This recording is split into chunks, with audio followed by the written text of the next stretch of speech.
speaking of other things that's crazy, let's segue and talk about the AP poll because unlike college football, where it feels like the AP poll is just like all over the place sometimes, college basketball, even though it gets some hate, I kind of like the AP poll where we are, and we didn't see really a lot of major shakeups besides UConn being at number 23 in the AP poll, down 23 spots after three losses in tournament play so far to kick off the year. Also, a notable mention: Texas A&M is coming in at number 22. Oklahoma getting respect. Jalen at 21 at 7-0 in the SEC. Houston is down 11 spots. KT, I know you feel strongly about the Houston as Cougars, especially after this season in the games that they played so far. Oregon getting love at number 12. Also, Alabama, we could have all debate of where they are, and they're coming in at number 9. If we talk about the top 4 in the country, number 1, Kansas, 2, Auburn, and Johnny Broom, we just talked about. 3, Tennessee, and 4, Kentucky in the AP top 25 men's college basketball poll. Anything that stick out to y'all?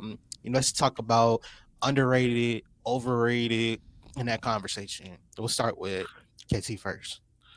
Underrated for me would definitely be Houston. I think they're one of the best 3-loss teams in the country. You think about it, they lost 3 games by a total of 13 points. And against really good competition, I expect them to be there in the thick of things. Like I said, when March hits, I think Wisconsin can go up. I think Oregon can go up. Duke is overrated. And I can say that because I'm a Blue Devil fan. At this point in time, Duke is not the 9th best team in the country. It's okay. We gotta make proper adjustments. And I feel like UConn is properly rated. And I know Jalen is going to disagree with me there, but I feel like they're properly rated. And I know Jalen's going to hate me saying it, and he's going to probably look at it as a casual take. They give them the respect. It's not a casual take. It's just a take that people have because they went back to that championship. Yeah. Like, I get it. It's like a respect thing, but it's... Think about how hard it is to do, though. Duke won 91-92, second rounded by J. Kidd in 93. Yeah. Florida wins 06-07, lose their entire starting lineup. They're in the NIT the following season. Is this the hardest sport to three-peat in? Probably. I know the NFL is up there as well. College football is up there as well. But I think this is the hardest because, in the NBA is probably the easiest because you get it's the best out of 7. It's the first to 4. But, NFL is difficult. But, with college, it's like once tournament time happen, and that's why we see upsets every year. You're one and done, bro. That's it. That's all you get. Yeah. It's like it might be because you got the one and done. So if you do get a talented player that's 18, they're gone probably next year. Yeah. You also have more than likely if you win the national title, you probably got NBA players. They're gone. Right.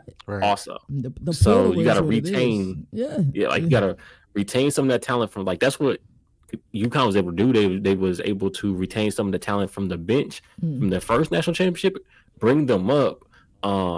Like Alex Caravan, he was a starter though.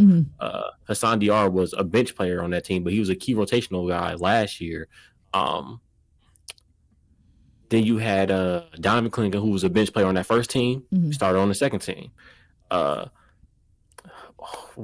Spencer was a transfer, and then you had Tristan Newton, who was a starter on that first team, but he wasn't good enough to go to the NBA, so he played on the second team, and he went to the NBA afterwards. I think they had a total 8 NBA players in the span of 2 years, right? Which is impressive. Yeah, it's not easy to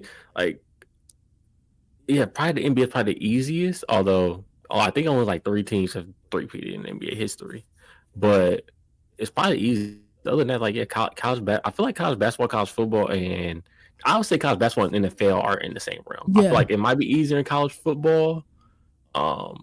Especially with the access of the transfer portal and NIL. But I feel like NFL and college basketball is probably the hardest 2 sports. Facts. At least that we watch. Facts. Yeah. Although Patty Mahomes do be making it look easy sometimes. I tell you, whenever they get Bills this year, it's gonna go crazy. Here we go again.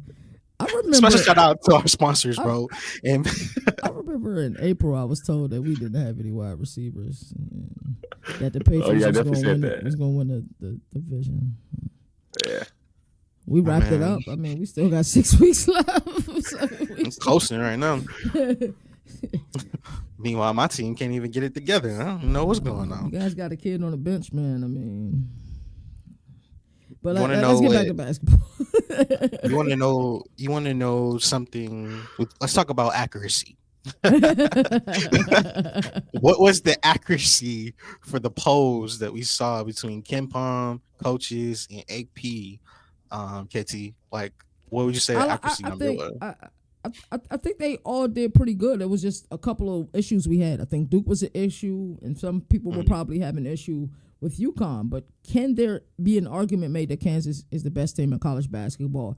Absolutely. We seen what they were able to do in the first half versus North Carolina, and the first half versus Duke. But notice I said the first half both of those times.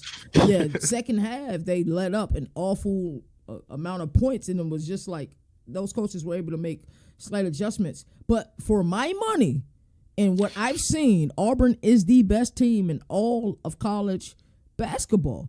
Think about it. 2023, they was first rounded by Yale. We all remember Chuck getting teased on set. Like, it was embarrassing for him to be on set. Little adversity earlier in the season. We know about the flight stoppage and the fight.